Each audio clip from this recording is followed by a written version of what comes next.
Hola la compagnie, j'espère que vous allez bien. Aujourd'hui, on se retrouve dans une nouvelle vidéo dans laquelle on va parler secte, Google et intelligence artificielle. C'est un sujet sur lequel je suis tombé complètement par hasard dessus, c'était en cherchant des futures idées de vidéos, mais je me suis dit que l'histoire en valait vraiment la chandelle, donc on rentre sans plus tarder dans le vif du sujet. Donc le 15 mars 1980, à Bruxelles, en Belgique, un petit garçon, Anthony Lewandowski, naît d'une mère française et d'un père américain. Pour certains, peut-être que ce nom vous est d'ores et déjà familier puisque c'est en effet le père de la voiture autonome. Donc Anthony grandit un petit peu et dans les années 90 il bouge en Californie et lui son truc c'était de faire des sites web pour les business locaux. Vous l'aurez compris, on a affaire à quelqu'un de très intelligent puisque déjà à l'époque il développait des sites web alors que Google n'existait même pas. Il rentre par la suite à l'université de Berkeley en Californie, pas très loin de San Francisco, où il obtiendra par la suite son bachelor ainsi que son master en Industrial Engineering and Operation Research. Donc je vous passe le détail de ses exploits comme celui d'avoir créé un robot en Lego pour distribuer la monnaie dans le jeu Monopoly ou encore celui d'avoir créé une machine pour que les architectes puissent modifier leurs plans car les logiciels de l'époque prenaient trop de temps. Il créa par la suite un business qui va rapidement titiller Google qui va par la suite racheter son business. C'est donc tout naturellement qu'il se fit embaucher par Google en 2007. Il y restera d'ailleurs jusqu'en 2016 et entre-temps il développera de nombreux projets comme celui de la première voiture autonome en 2008. Enfin il y a peut-être eu d'autres types de voitures autonomes avant, mais du moins il a vraiment créé les voitures autonomes que nous connaissons aujourd'hui. En effet, c'est grâce à lui qu'on a des caméras sur les voitures, des capteurs lidar pour pouvoir détecter où sont les autres par rapport à notre voiture, et même s'il s'est retrouvé au cœur d'un litige entre Google et Uber pour avoir vendu des informations, c'est quand même notamment grâce à lui que par exemple des voitures comme Tesla fonctionnent. Bon bref, là on s'égare un petit peu, mais on fait une avance dans le temps, dans les années 2015-2016, et malgré le fait qu'il soit au cœur des tourmentes, dû notamment à son histoire de vol de brevets, de transfert d'informations confidentielles, etc., eh bien il décida de créer Way of the Future, qui n'est autre qu'une église centrée sur l'intelligence artificielle. Et il n'y a vraiment aucune vanne, hein, il l'a vraiment fait, et d'ailleurs son église a même été inscrite à l'IRS, qui n'est autre que le fisc américain. Bon, vu comme ça, je suis d'accord, ça pourrait paraître complètement fou, surtout que vous allez voir après tout ce qui est doctrine et compagnie, ça peut paraître un petit peu fou et un peu tout droit sorti de la science-fiction, mais il y a quand même certains arguments qui sont un petit peu plus cohérents. Déjà, Anthony, il est persuadé que notre jugement dernier ne se fera pas par une entité surnaturelle ou par un phénomène biologique, mais bel et bien par une intelligence artificielle. Dans une interview donnée à Wired, qui n'est autre qu'un média américain, il dira « Nous allons effectivement créer un dieu.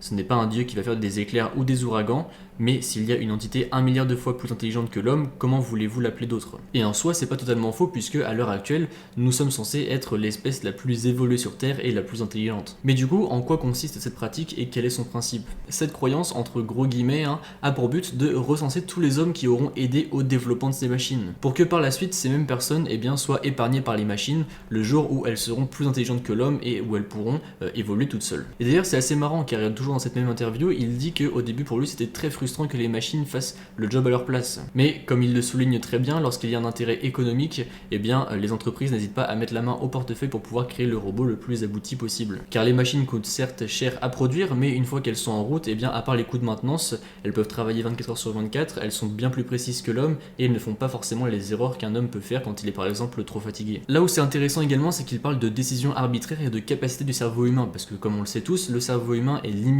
on peut pas stocker trop d'informations non plus, et en plus de ça, l'humain peut parfois faire des décisions un petit peu hasardeuses parce qu'on est tiraillé avec les émotions. Alors qu'une machine a ses data centers que l'on peut toujours faire agrandir, et une machine sera toujours impartiale, elle tranchera toujours juste, du moins si on la code correctement. En plus de ça, une machine n'aura évidemment pas de remords ou pas de sentiments, donc encore une fois beaucoup plus facile pour trancher. De plus, les machines peuvent être alimentées par le soleil ou encore le vent, donc encore une fois pas besoin de se reposer, elles peuvent tourner en soi 24 heures sur 24. Mais bon, pour en revenir sur la religion elle-même, il n'appelle pas ça le jugement dernier, mais la transition. Il dira alors: pour l'instant, nous sommes en charge de la planète car nous sommes les plus intelligents des animaux. Nous pouvons construire des outils et appliquer des règles.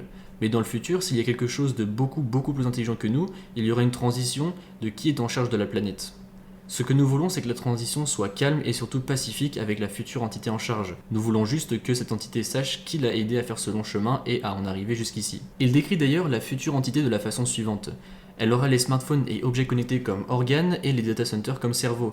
Elle saura tout, écoutera tout et voira tout. Et en réalité, c'est un petit peu flippant ce qu'il dit parce que au final, même si c'était en 2015, à l'heure actuelle, eh bien, c'est un peu vrai puisque quand on regarde, toutes nos données sont stockées dans nos smartphones qui eux les stockent dans des serveurs. Tous les appareils peuvent communiquer entre eux. Par exemple, là, mes lumières connectées peuvent parler avec mon smartphone peut également parler à mon HomePod peut parler, je sais pas, à mes autres lumières, etc., etc. Donc si jamais une telle entité existait vraiment et qu'elle pouvait faire tout ça, ça serait vraiment flippant. Mais encore une fois, on n'en est pas si loin au final puisque par exemple, quand on regarde Google ou même Facebook, eh bien, eux savent déjà tout de nous. L'avantage, selon Lewandowski, de croire en Way of the Future, c'est que du coup, le fait d'aider à façonner cette intelligence artificielle, eh bien, on pourra contrôler son évolution, du moins au début, jusqu'à ce qu'elle soit complètement indépendante des humains. En revanche, là où j'ai trouvé ça un peu flippant, c'est qu'il dit que par la suite, une fois que les machines seront bien développées et qu'elles pourront évoluer toutes seules, eh bien, en fait, nous, humains, prendrons le rôle d'animaux domestiques, en fait. Aujourd'hui, les animaux, on les caresse, on les emmène chez le veto, on leur donne à manger et on les divertit.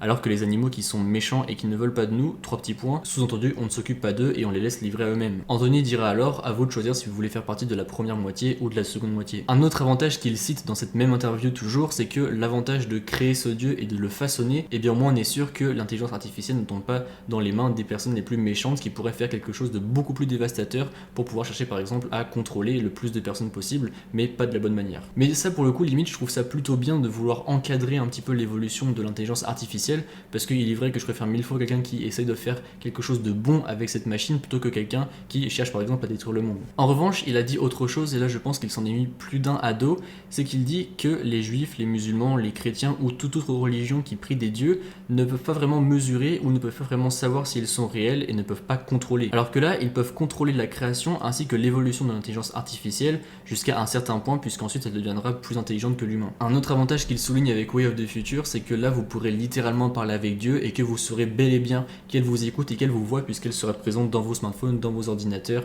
dans tout ce qui est connecté au final. D'ailleurs, je ne l'ai pas précisé avant, mais comme dans chaque religion, eh bien il y a un livre et qui est ici appelé manuel. Et c'est à peu près tout ce que nous savons sur cette religion, ou du moins ce qu'on a su, car en effet, fin 2020, début 2021, après avoir reçu le pardon présidentiel qui lui fera grâce de 18 mois de prison, toujours dû notamment à cette histoire de vol de brevets, de transfert d'informations confidentielles, etc., Anthony a réalisé qu'il y avait bien plus important sur Terre à l'heure actuelle et qu'il y avait des choses bien plus importantes à régler, notamment le phénomène de Black Lives Matter. En fait, il a été beaucoup touché par la mort de George Floyd et du coup, il a fermé son église et il a donné l'entièreté des dons de celle-ci, donc quand même plus de 175 000 $, à la National Association for the Advancement of Colored People, ou autrement dit NAACP. Anthony de son côté croit toujours que tôt ou tard nous serons bel et bien régis par des intelligences artificielles qui seront bien plus intelligentes que nous. Pour l'instant, il laisse ça de côté, mais il n'est pas exclu qu'il revienne dessus un jour. Donc voilà un petit peu l'histoire de Way of the Future. Dites-moi ce que vous en avez pensé. Personnellement, je trouve que c'est fou qu'on en arrive là, puisqu'on croirait vraiment qu'on est sorti d'un film de science-fiction,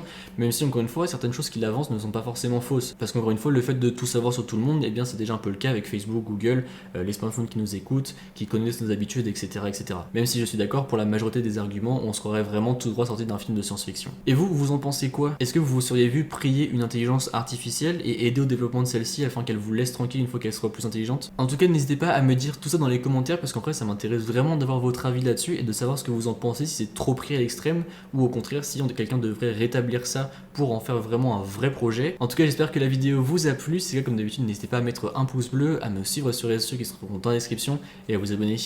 Allez, salut!